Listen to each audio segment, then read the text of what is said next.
critical to fair condition. As soon as next week, the San Jose Police Department may have to ask its officers to work mandatory overtime. As we've been reporting, the department is struggling to keep enough officers on the streets. And KTVU's John Sasaki tells us critics are calling that a dangerous move.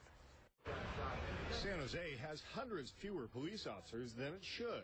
Because our levels are at critical stages, we want to ensure that our officers are safe.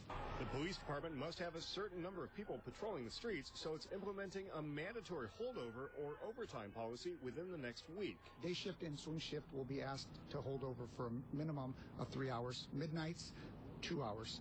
Again, we'll take volunteers. That's on top of the 10-hour shifts the police union says its officers already work, making it more dangerous for them and the citizens. The short-staffed department resulted from layoffs and cuts in pay and benefits that caused officers to retire or leave for other jobs.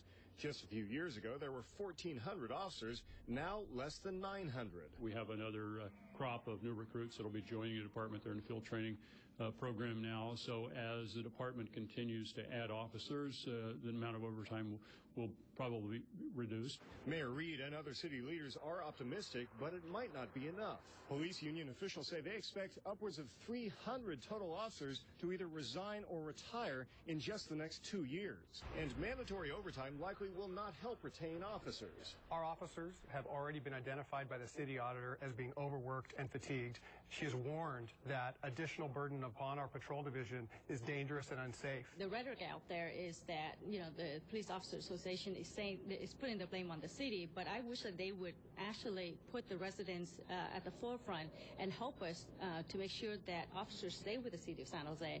City officials say they continue to search for new ways to recruit more officers. In San Jose, I'm John Sasaki, KTVU Channel 2 News. Also in